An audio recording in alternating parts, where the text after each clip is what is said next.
The morning sun spilled through the tall glass windows of Westbrook High. It was one of those days that started with laughter for some, and silence for others. Amara Lewis, a 16-year-old transfer student, walked slowly through the crowded hallway. Her hair tied in neat braids, her uniform spotless, her face calm, almost too calm for the chaos around her. She didn't speak much, didn't laugh much, didn't hang out with anyone. She was just quiet. But quiet people always draw attention in loud places. Across the hallway, a group of popular students leaned by the lockers, laughing, gossiping, living in their own little kingdom of high school fame. Among them stood Tyler Brooks, tall, athletic, confident, and arrogant. He ruled the hallways like he owned them. Beside him was Chloe Summers, beautiful, cruel, and always ready to feed on someone else's embarrassment. "Hey," Tyler said, pointing at Amara. "There's that new girl again." "The one who thinks she's too good to talk to anyone," Chloe smirked. "Yeah, the quiet one. Looks like she's allergic to friends." They laughed. Amara heard them, but didn't stop walking. She kept her eyes low, gripping her backpack tighter. Tyler stepped in front of her. "Hey, I'm talking to you." Amara looked up, polite but firm. "I'm sorry. I'm getting late for class." Tyler tilted his head. "Oh, she talks. You got an accent or something? Where you from?" "Atlanta," she replied quietly. Chloe mocked. "Oh, Miss Atlanta. You too good for us now?" Students nearby started laughing. Amara turned and walked away, ignoring them completely. Tyler frowned. "Hey, I'm not done yet." But she was already gone. The bell rang and the students scattered to their classes. Tyler watched her go, a smirk slowly creeping back onto his face. "We'll see about that," he muttered. In English class, Amara sat by the window. She always chose the farthest seat, the one no one else wanted. Her notebook was neat, her handwriting graceful. Mr. Graham, the literature teacher, entered, an older man with kind eyes. "All right, class, today we'll discuss character, and how true strength is revealed not in anger, but in restraint." Amara listened quietly, her lips pressing into a faint smile. Halfway through class, Tyler leaned to his friend. "Watch this." He crumpled a piece of paper and tossed it toward her. It hit Amara on the arm. She didn't look. Another one followed. Then another. Finally, Mr. Graham turned. "Tyler, is there something more interesting back there than Shakespeare?" The class chuckled. Tyler raised his hands. "No, sir." Amara stayed quiet. She could have said something, but she didn't. That silence, that calmness, only made them angrier. At lunch, the cafeteria buzzed with laughter and chatter. Amara sat alone, unwrapping her homemade sandwich. She didn't look up. Chloe spotted her again. "There she is." "Let's have some fun," Tyler grinned. "You're evil." "And you love it," Chloe whispered, pulling him toward Amara's table. They stood over her. Tyler's voice dripped with fake friendliness. "Hey, Amara, you should sit with us. We're way more fun than this." He gestured to her empty table. Amara smiled politely. "Thanks, but I'm fine here." Chloe smirked. "You sure? You might get lonely." "I like peace," Amara said softly. "Peace?" Chloe snorted.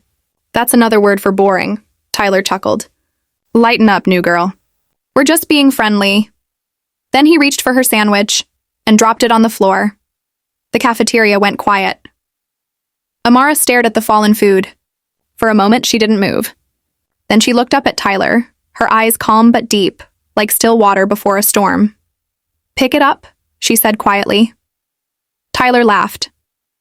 "You serious?" "Yes," he leaned closer. "Or what, you gonna fight me?" "No," she said. "You already lost." That made everyone laugh, loud and cruel. Then, out of nowhere, Chloe stepped forward and slapped Amara across the face. The sound echoed through the cafeteria. A few students gasped. Mr. Graham, who had just entered, froze by the door. Amara didn't move. Her cheek turned red, but her eyes didn't flinch. She slowly stood up, looked straight at Chloe and whispered, "You made a mistake." Then she picked up her bag and walked out. Everyone just stared. Even Tyler was silent. That evening, Amara sat in her room, a small tear rolling down her cheek as she looked at her reflection in the mirror. Her mother knocked softly. "Sweetheart, you okay?" Amara wiped her cheek. "Yeah, Mom, just tired." Her mother came in holding a cup of tea. "You're stronger than you think. Remember what your father used to say? Amara nodded faintly. The calmest warrior is the deadliest one. Her mother smiled sadly. Exactly. After she left, Amara stood up and walked to the closet. From the top shelf, she pulled out an old black belt, folded neatly. Her name embroidered on the edge. She looked at it. Her reflection in the mirror now sharper, colder. Tomorrow, she whispered, they'll understand. The camera lingers on her reflection, half in shadow, half in light, as soft, suspenseful music fades in.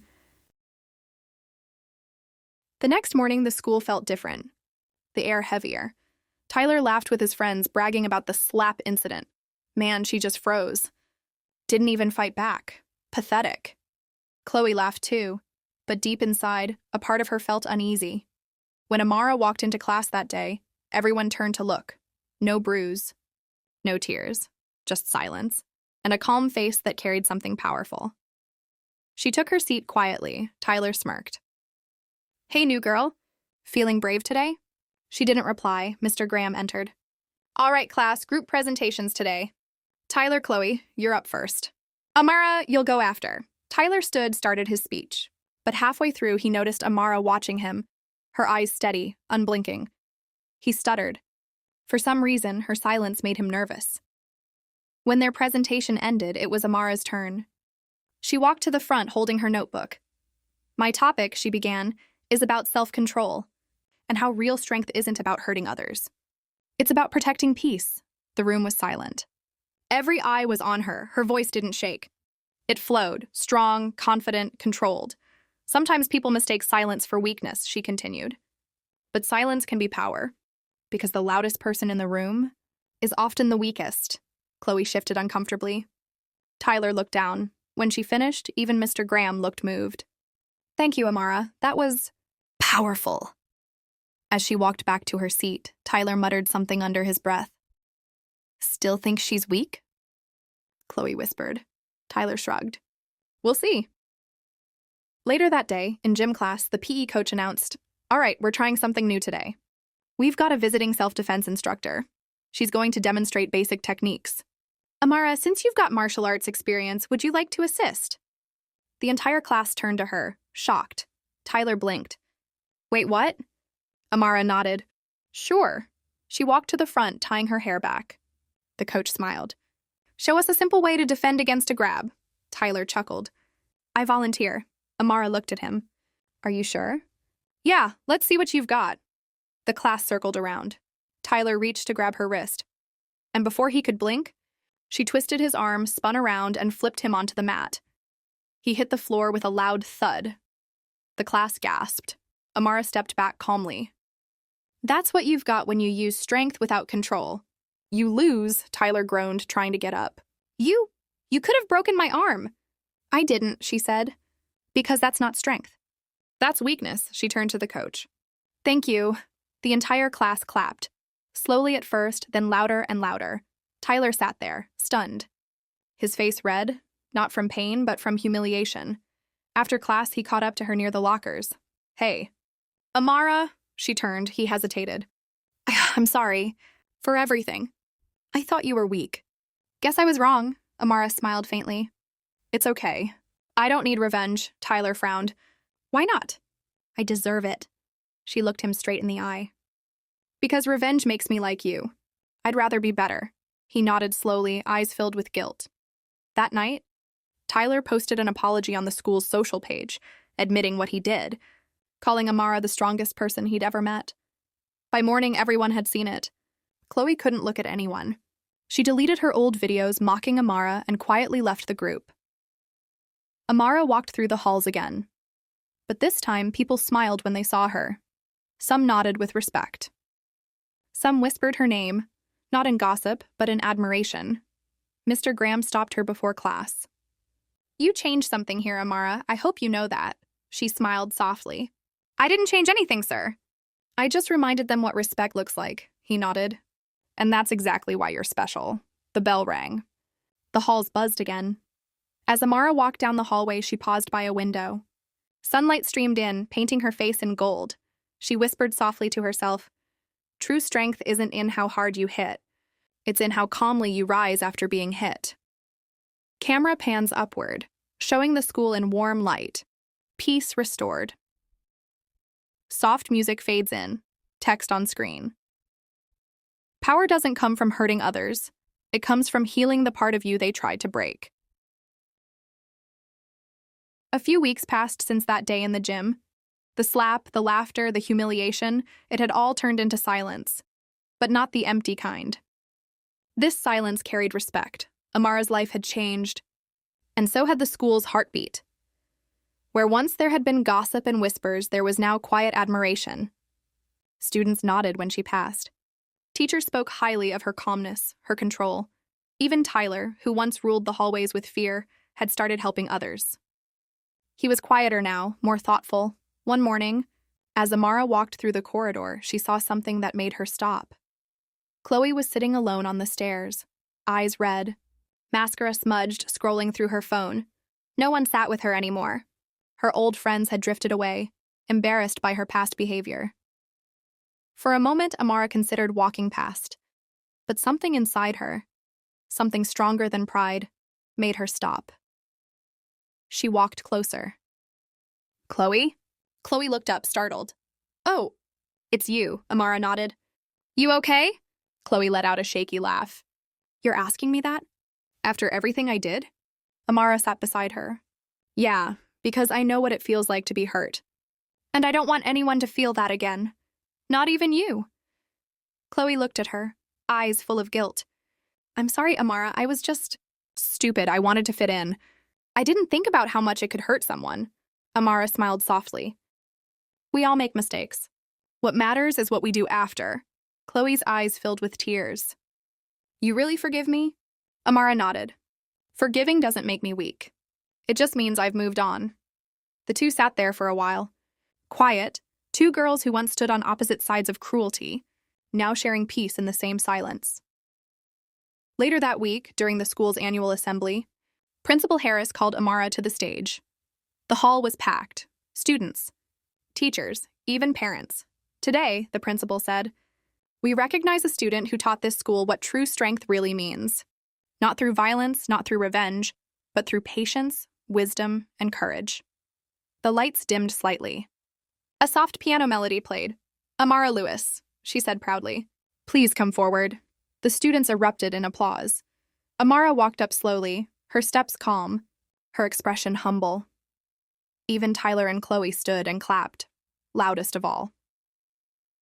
When she reached the stage, the principal handed her a small plaque for demonstrating true moral courage and inspiring change through kindness. Amara looked out at the crowd, faces she once feared now filled with respect. She took a deep breath and spoke into the mic, her voice steady and sincere. "When I first came here, I thought silence made me invisible. I thought staying quiet was the only way to survive. But I learned something. Silence isn't weakness. It's strength. Because when you stay calm in chaos, you take away the power of cruelty." She looked directly at the students, her gaze firm but gentle. "Every one of you has a choice. You can be like the people who hurt others, or you can be the reason someone believes in kindness again."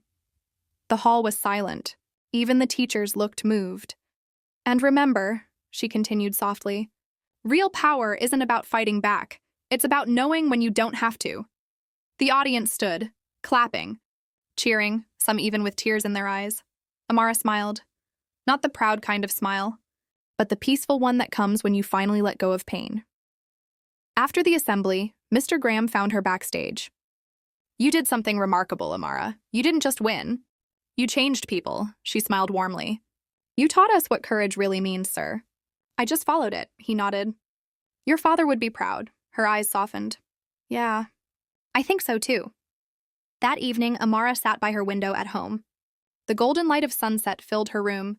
Her black belt rested on her desk, a symbol not of violence, but of balance. She picked up her notebook, the same one she used to write in when she was alone. On a blank page, she wrote, "Peace doesn't mean there's no noise around you. It means the noise no longer controls you." She closed the notebook and smiled. Her mother peeked in. "You ready for dinner?"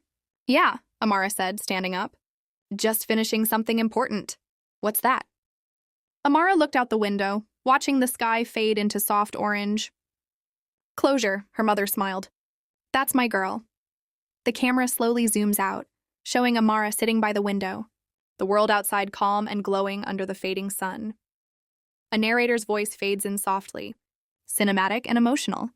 In a world where people mistake cruelty for power, Amara proved that true strength lies not in fighting fire with fire, but in choosing to stay kind even when the world gives you every reason not to. She didn't win through fists, she won through grace. Soft piano music rises, gentle, hopeful. The screen fades to black. White text appears slowly on screen. Be the calm in someone's storm, because sometimes silence can speak louder than revenge.